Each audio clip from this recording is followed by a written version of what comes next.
जरा सोचिए, एक इंसान खजाने की तलाश में अपना एकदम सुरक्षित घर छोड़ देता है, एक बहुत ही अनजान और खतरनाक रेगिस्तान पार करता है, मौत का कई बार सामना करता है, मतलब अपना सब कुछ दांव पे लगा देता है। हाँ, और वो भी सिर्फ एक सपने के लिए। बिल्कुल। लेकिन जब वो आखिरकार अपनी मंजिल पर पहुंचता है ना, तो उसे पता चलता है कि अरे, वो खजाना तो हमेशा से उसके अपने घर के आंगन में ही गड़ा था, एक पुराने पेड़ के नीचे।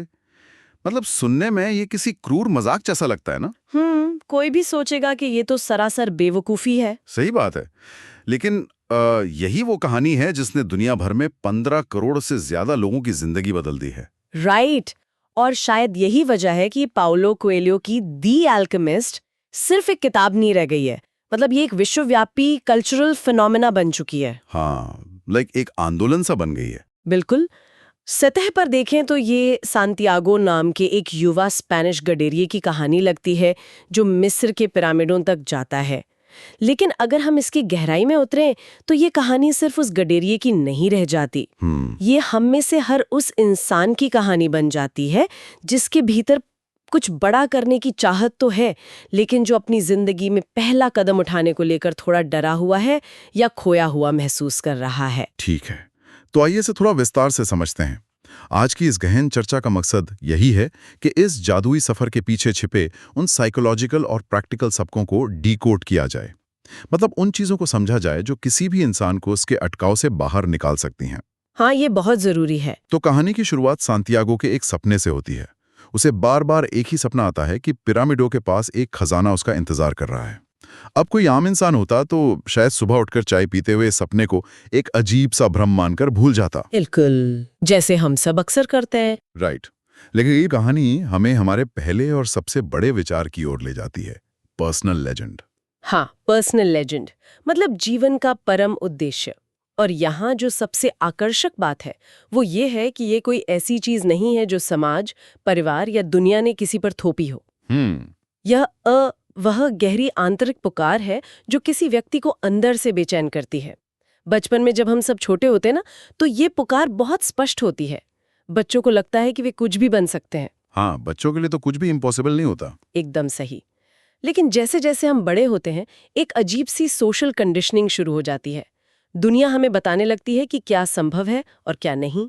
और धीरे धीरे वो जो पर्सनल लेजेंड है वो यथार्थवाद या रियलिज्म की परतों के नीचे दब जाती है, जबकि यह वो काम है जिसे करने के लिए उस इंसान का जन्म हुआ है। अगर इसे हम आज के मॉडर्न कॉन्टेक्स्ट में देखें तो ये किसी के पैशन प्रोजेक्ट या जीवन के उस लक्ष्य जैसा है जो उसे रातों को सोने नहीं देता। बिल्कुल। चीजें खुद ब खुद दरवाजे पे दस्तक देने लगेंगी। और यही एक बहुत ही आम गलत फहमी है जो इस विचार को लेकर फैल गई है। अच्छा। हाँ, मतलब ये कायनात की साजिश कोई रहस्यमयी जादू नहीं है जिसमें आसमान से तारे टूटकर मदद करेंगे। अगर हम इसके पीछे के विज्ञान और मनोविज्ञान को देखें तो ये पूरी तरह से हमारे दिमाग की वर्किंग पर आधारित है। ओके, ये कैसे काम करता है? इसे न्यूरोसाइंस में रेटिकुलर एक्टिवेटिंग सिस्टम यानी RAS के जरिए समझा जा सकता है। हमारा दिमाग हर सेकंड लाखों बिट्स की जानकारी प्राप्त करता है। आवाजें, रंग, लोगों के चेहरे, गंध। बाप रे, लाखों बिट्स! हाँ, तो अगर दिमाग हर एक चीज पर ध्यान देने लगे तो वो इन्फॉर्मेशन ओवरलोड से क्रैश हो जाएगा। तो इसका मतलब है कि ये जो RAS है, ये एक छलनी या फिल्टर की तरह काम करता है। मतलब वो सिर्फ वही जानकारी हमारे चेतन मन तक आने देता है जो हमारे लिए उस वक्त सबसे ज्यादा जरूरी होती है। बिल्कुल सही पकड़ा। जब कोई इंसान अपनी पर्सनल लेजेंड को लेकर पूरी तरह स्पष्ट हो जाता है, जब उसकी नीयत बिल्कुल साफ होती है, तो वो असल में अपने RAS को एक नया कमांड दे रहा होता है। दिलचस्प है। वो अपने दिमाग से कह रहा होता है कि मेरे लिए ये विशेष लक्ष्य सबसे महत्वपूर्ण है। इसके बाद अचानक से ब्रह्मांड नहीं बदलता, बल्कि उस इंसान का अपना नजरिया बदल जाता है। ओहो, क्या बात है! वो इंसान अचानक उन मौकों, उन संसाधनों और उन लोगों को पहचानने लगता है जो शायद सालों से वहीं मौजूद थे, लेकिन उसका दिमाग पहले उन्हें गैर जरूरी मान के फिल्टर कर रहा था। समझ गया। अगर कोई अपना नया स्टार्टअप शुरू करने का जुनून पाल ले, तो अचानक उसे अखबारों के छोटे विज्ञापनों में या पॉडकास्ट में या कैफे में बैठे अजनबियों की बातचीत में भी अपने बिजनेस से जुड़े आइडियाज और पोटेंशियल इन्वेस्टर दिखने लगते हैं। एकदम परफेक्ट उदाहरण। मतलब अवसर पहले भी थे, लेकिन अब उसका रडार चालू हो गया है। और यही वो असली षड्यंत्र है। जब हमारी ऊर्जा और ध्यान एक ही जगह केंद्रित होते हैं तो हम उन रास्तों को देखने लगते हैं जो हमेशा से खुले थे। लेकिन यहाँ एक बहुत बड़ा लॉजिकल सवाल खड़ा होता है। वो क्या? अगर हमारा दिमाग उन मौकों को इतनी आसानी से देखने लगता है और हमारा रडार चालू होने से राह आसान हो जाती है, तो फिर हर इंसान अपनी पर्सनल लेजेंड तक क्यों नहीं पहुंच पाता? मतलब अगर रास्ता दिख रहा है तो लोग चलते क्यों नहीं है? ये बहुत ही गहरा सवाल है। क्योंकि मुझे लगता है कि जैसे ही कोई अपना पहला कदम उठाता है, हमारे दिमाग का एक बहुत ही पुराना हिस्सा जोर जोर से अलार्म बजाने लगता है, और वो अलार्म है डर। बिल्कुल। अगर हम इसे बड़ी तस्वीर से जोड़कर देखें तो डर ही वो सबसे बड़ी दीवार है जो इंसान और उसके असली उद्देश्य के बीच खड़ी है। सांतियागो का सफर कोई सीधा और सुरक्षित हाईवे नहीं था। हाँ, उसे तो बहुत कुछ झेलना पड़ा था। सही कहा। उसे ठगा जाता है, उसके सारे पैसे चोरी हो जाते हैं, उसे अनजान रेगिस्तान में जान का खतरा होता है। लेकिन इन सब बाहरी खतरों से कहीं बड़ा एक आंतरिक खौफ था, नाकाम होने का खौफ। राइट, फेलियर का डर। हमारा दिमाग, खास तौर पर इसका एमिगडाला हिस्सा, हमें सुरक्षित रखने के लिए इवोल्यूशन के दौरान डिजाइन हुआ है। इसका मुख्य काम हमें जिंदा रखना है, खुश रखना नहीं। अरे वाह, ये तो बहुत ही तगड़ा पॉइंट है ना? इसलिए ये हर तरह के बदलाव और रिस्क से घबराता है। और समस्या ये है कि ये एमिगडाला एक असली शेर के हमले और एक पैशन प्रोजेक्ट के फेल होने में कोई फर्क नहीं कर पाता। हाँ, उसके लिए दोनों सेम है। मतलब आदि मानव की असफलता का मतलब था कबीले से बाहर निकाला जाना और मौत, और आज के इंसान के लिए असफलता का मतलब है समाज में बदनामी या आर्थिक नुकसान। लेकिन दिमाग दोनों ही सिचुएशन में शरीर को फाइट या फ्लाइट मोड में डाल देता है, मतलब लड़ो या भागो। बिल्कुल। और इसी कॉन्टेक्स्ट में किताब में एक बहुत ही गहरी बात कही गई है कि हारने का डर हारने से भी ज्यादा बुरा होता है। ये लाइन बहुत हिट करती है। क्योंकि जो इंसान शुरुआत ही नहीं करता वो जीवन भर उस घुटन और पछतावे को महसूस करता है। हारना तो एक घटना है जो एक बार होती है और उससे कुछ सीखा जा सकता है, लेकिन हारने का डर वो एक परमानेंट मेंटल स्टेट है। ज्यादातर लोग अपने सपनों की ओर कदम इसलिए नहीं बढ़ाते क्योंकि वे उस काल्पनिक नाकामी के रिजल्ट्स के बारे में सोच सोचकर कांपने लगते हैं जो अभी तक हुई ही नहीं है। ये तो बिल्कुल वैसा है जैसे किसी ऐसे भारी भरकम कर्ज पर हर महीने ब्याज चुकाना जो अभी तक बैंक से लिया ही नहीं है। हाँ, क्या बढ़िया तुलना की है। मतलब हम भविष्य के उस दुख और उस नाकामी को उधार ले रहे हैं जो शायद कभी हकीकत ना बने। हाँ, हम उस चीज से इतना ज्यादा डरते हैं जो शायद गलत हो सकती है कि हम वो करना ही छोड़ देते हैं जो हम असल में सही कर सकते हैं। एकदम सही। इसीलिए ये दर्शन कहता है कि लॉजिक से ज्यादा अपनी अंतरात्मा की सुने। दिमाग हमेशा हिसाब लगाएगा, रिस्क कैलकुलेट करेगा और इंसान को उसके कंफर्ट जोन में वापस खींचने की पूरी कोशिश करेगा। हाँ, दिमाग तो कहेगा भाई जहां हो वहीं रहो, सेफ है। राइट, लेकिन दिल को पता होता है कि असली खजाना कहाँ है। सांतियागो के मन में भी भयंकर डर था, लेकिन उसने उस डर को खुद पर हावी नहीं होने दिया। उसने डर के बावजूद अपने कदम आगे बढ़ाए। और यहाँ बात सच में बहुत दिलचस्प हो जाती है। जब कोई इंसान डर के उस इमेजिनरी कर्ज को चुकाना बंद कर देता है और आखिरकार अपनी मंजिल की ओर पहला कदम बढ़ा ही लेता है, तब एक नई और बहुत ही प्रैक्टिकल प्रॉब्लम सामने आती है। वो क्या है? जब सांतियागो घर से निकलता है तो उसके पास पिरामिड तक पहुंचने का कोई पक्का नक्शा या जीपीएस नहीं होता। रास्ते में कोई साइन बोर्ड तो नहीं लगे होते जो बताएं कि सपनों का खजाना 500 किलोमीटर आगे है। हाँ, ये तो है। तो ये कैसे तय हो कि दिशा सही है? यहीं पर शकुन या ओमेंस का विचार सामने आता है। शकुन यानी वो छोटे छोटे संकेत जो हमें आगे का रास्ता दिखाते हैं। कहानी ये इस्टेब्लिश करती है कि ब्रह्मांड या नियति हमें सीधे कोई छपा हुआ नक्शा नहीं सौंपती। वो हमसे कम्युनिकेट करने के लिए बहुत ही सटल इशारों का इस्तेमाल करती है। सटल इशारे। हाँ, सांतियागो को अपने पूरे सफर में कुछ खास लोग मिलते हैं, कुछ अजीब घटनाएं होती हैं जो उसे अगले कदम की ओर धकेलती हैं। मुझे लगता है आज के समय में ये विचार और भी ज्यादा रेलेवेंट है। हमारी रोजमर्रा की जिंदगी में कॉग्निटिव लोड इतना ज्यादा बढ़ गया है, हर वक्त बजते ईमेल, सोशल मीडिया के नोटिफिकेशन, मीटिंग्स की टेंशन, कि हम अक्सर अपने आसपास के उन इशारों को देखने से पूरी तरह चूक जाते हैं। बिल्कुल, हम बहुत डिस्ट्रैक्टेड है। हमारे पूर्वज जंगल में मिट्टी पर पड़े पैरों के निशान और हवा के रुख को पढ़कर दिशा तय करते थे, लेकिन आज का इंसान अपनी स्क्रीन में इतना खोया है कि वो असल दुनिया के संकेतों को पहचान ही नहीं पाता। और इस भारी कॉग्निटिव लोड को कम करने का एकमात्र कारगर तरीका है माइंडफुलनेस, यानी पूरी तरह से अवेयर होना। संकेतों को सिर्फ वही व्यक्ति पढ़ सकता है जिसका दिमाग वर्तमान के प्रति पूरी तरह खुला हो। ये संकेत आसमान से गिरने वाली कोई जादुई रोशनी नहीं होते हैं। ये बहुत ही साधारण चीजें हो सकती हैं, जैसे बस स्टॉप पर किसी अजनबी से हुई चंद मिनटों की बातचीत, या कोई अचानक मिली किताब का एक पन्ना, या एक ऐसा मौका जो उस वक्त बहुत अनकंफर्टेबल लग रहा हो। जो इंसान पूरी तरह से यहाँ और अभी में मौजूद है, वो इन छोटी छोटी कड़ियों को जोड़कर अपना रास्ता बना लेता है। लेकिन यहाँ मुझे एक बहुत बड़ा पैराडॉक्स नजर आता है। कैसा पैराडॉक्स? वर्तमान में मौजूद रहने की इस बात को समझने के लिए हम कहानी के उस हिस्से को देखते हैं जहां सांतियागो एक बेहद खतरनाक रेगिस्तान को पार कर रहा है। वहां उसकी मुलाकात एक ऊंट चलाने वाले से होती है।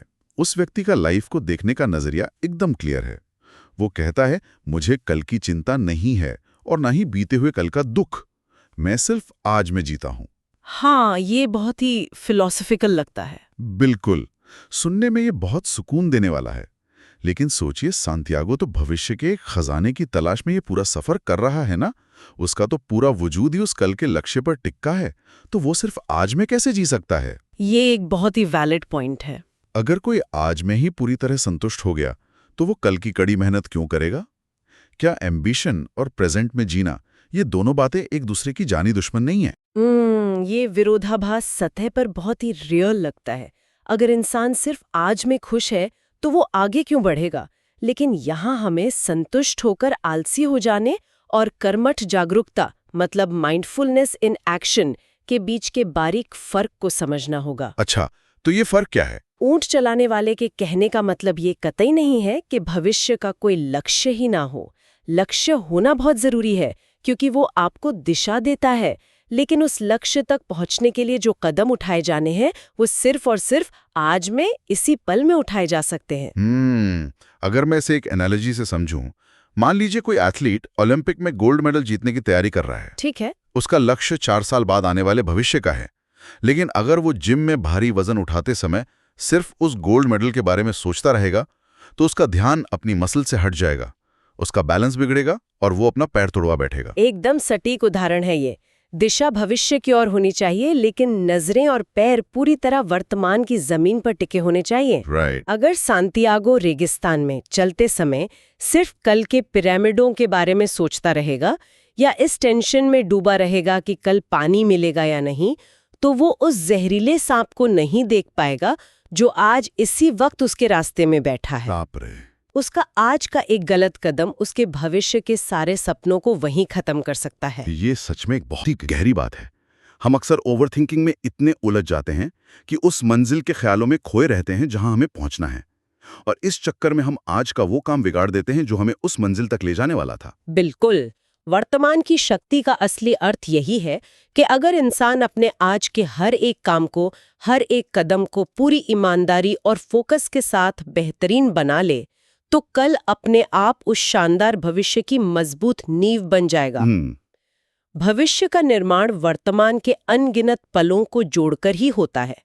सांतियागो को रेगिस्तान के खतरों से बचने और उन बारीक संकेतों को पकड़ने के लिए उस रेगिस्तान के वर्तमान को गहराई से समझना जरूरी था। और इसी वर्तमान को साधते हुए वो सफर के सबसे बड़े और चौंकाने वाले हिस्से तक पहुंचता है, कहानी का क्लाइमैक्स। ओहो, ये मेरा फेवरेट पार्ट है। सांतियागो रेगिस्तान की भीषण गर्मी सहता है, मौत से खेलता है, प्यार में पड़ता है, उसे छोड़कर आगे बढ़ता है और आखिरकार मिस्र के पिरामिडों तक पहुंच ही जाता है। वो पूरी लगन से वहां रेत में खुदाई करता है, लेकिन उसे वहां कोई खजाना नहीं मिलता, बल्कि कुछ खूंखार लुटेरे उसे पकड़ लेते हैं और उसे बुरी तरह पीटते हैं। उस लंबे और कठिन यात्रा का ये सबसे दर्दनाक मोड़ है। ये वो पल है जहां किसी भी इंसान को लगेगा कि उसकी पूरी पर्सनल लेजेंड, उसका पूरा स्ट्रगल एक बहुत बड़ा झूठ था। उसे लगता है कि कायनात ने उसके साथ एक क्रूर मजाक किया है। हाँ, और जब लुटेरों का सरदार उसे पीटकर और अधमरा छोड़कर वापस जा रहा होता है तो वो सांतियागो का मजाक उड़ाते हुए कहता है कि तुम एक बेवकूफ हो जो सपनों के पीछे भागकर यहां तक आ गए। ये ऐसा ही एक बेवकूफ़ी भरा सपना आया था कि स्पेन के किसी पुराने चर्च के पास एक पेड़ के नीचे बहुत बड़ा खजाना गड़ा है, लेकिन मैं इतना मूर्ख नहीं था कि एक सपने के लिए रेगिस्तान पार कर लूं। और उसी पल सांतियागो को सब कुछ समझ आ जाता है। गुज़बम्स आ जाते हैं ये सुन के। है ना? वो चर्च और वो पेड़ वही जगह थी जहां से उसने गडरिये के रूप में अपना सफर शुरू किया था। खजाना हमेशा से वहीं था, उसके अपने घर के पास। और यहीं पर कहानी को पढ़ने या सुनने वाले हर इंसान के मन में वो सबसे बड़ा सवाल खड़ा होता है। कौन सा सवाल? अगर खजाना वहीं था जहां सांतियागो अपनी भेड़ें चराता था, तो फिर उसे पूरी दुनिया का चक्कर लगाने की क्या जरूरत थी? उसे इतनी तकलीफें क्यों सहनी पड़ी? ब्रह्मांड ने उसे सीधे वहीं क्यों नहीं खोदने को कहा? यही तो सबसे बड़ा रहस्य है यार।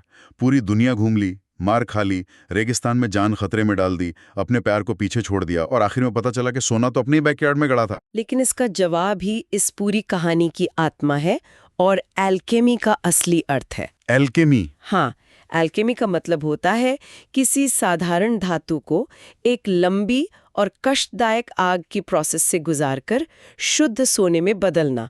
ये इंसान के खुद के बदलने का एक रूपक है या मेटाफर है। जरा सोचिए, अगर सांतियागो को वो खजाना पहले दिन ही मिल जाता तो क्या होता? क्या होता? वो एक साधारण और अनजान गडेरिया ही रहता, जिससे अचानक छप्पर फाड़कर दौलत मिल गई है। हाँ, वो शायद उस पैसे को कुछ ही दिनों में बर्बाद कर देता, क्योंकि उसमें वो समझ, वो ठहराव और वो गहराई नहीं होती जो उस दौलत को संभाल सके। एकदम सही। सफर में उसने जो कुछ सीखा, रेगिस्तान की मौन भाषा को समझना, संकेतों को पढ़ना, अपने सबसे गहरे डरों पर जीत हासिल करना और बिना किसी शर्त के सच्चे प्यार का अर्थ समझना, यही असली खजाना था। वाह! जो इंसान पिरामिडों तक पहुंचा, वो इंसान नहीं था जो स्पेन से चला था। बाहरी खजाना तो बस एक बहाना था उसे इस आंतरिक यात्रा पर निकालने का। दुनिया हमें सिर्फ उस खजाने को पहचानने की दृष्टि देती है जो हमेशा से हमारे भीतर मौजूद था। इसका सीधा सा मतलब ये है कि हम अक्सर उस मंजिल के दीवाने होते हैं, वो ऊंचा पद, वो पैसा, वो बड़ी सफलता। लेकिन जब कोई इंसान उस मंजिल तक पहुंचता है तो उसे एहसास होता है कि जो अनुभव उसने रास्ते में बटोरे हैं, जो हिम्मत उसने जुटाई है, वही उसकी असली दौलत है। बिल्कुल। मंजिल से ज्यादा सफर महत्वपूर्ण है। अगर सांतियागो वो सफर नहीं करता तो वो कभी भी वो इंसान नहीं बन पाता जो उस खजाने का असली हकदार था। भौतिक खजाने की तलाश में निकला इंसान अक्सर सेल्फ डिस्कवरी कर लेता है। हमने इस चर्चा में देखा कि कैसे अपनी पर्सनल लेजेंड को पहचानना जरूरी है, कैसे डर नाम के उस इमेजिनरी कर्ज से मुक्त होना आवश्यक है जो हम भविष्य से उधार लेते हैं, और कैसे वर्तमान में पूरी तरह मौजूद रहकर उन छोटे छोटे संकेतों को पढ़ना है जो रास्ता दिखाते हैं। इस सब के बाद एक बहुत ही अजीब लेकिन गहरा ख्याल मन में आता है। वो क्या? हम सब जानते हैं कि सांतियागो का खजाना हमेशा से वहीं था जहां से उसने शुरुआत की थी। हाँ। तो एक पल के लिए ये सोचकर देखिए, क्या ऐसा हो सकता है कि हमारे जीवन में जो भी सबसे बड़े सपने हैं, जो लक्ष्य हमें आज मीलों दूर दिखाई देते हैं, उनका असली मकसद हमें वो भौतिक चीज दिलाना है ही नहीं? ये तो बहुत ही प्रोवोकेटिव थॉट है। क्या ऐसा हो सकता है कि उन सपनों को सिर्फ एक चारे की तरह इस्तेमाल किया गया हो ताकि हम अपनी आरामदायक और सुरक्षित दुनिया से बाहर निकलें, उस तपते हुए रेगिस्तान में उतरें, अपने सबसे गहरे डरों का सामना करें और आखिरकार टूटकर और फिर से जुड़कर एक ऐसे नए इंसान में तब्दील हो जाएं जो वास्तव में उस खजाने की कद्र कर सके? मतलब सपना सिर्फ एक बहाना है? हाँ, शायद सपना मंजिल तक पहुंचने का रास्ता नहीं है, बल्कि सपना खुद हमें तराशने वाला कारीगर है। इसी विचार के साथ आज की इस गहन चर्चा को यहीं विराम देते हैं। उम्मीद है कि यह सफर हर उस इंसान के लिए एक दिशा का काम करेगा जो अपना पहला और सबसे मुश्किल कदम उठाने से झिझक रहा है।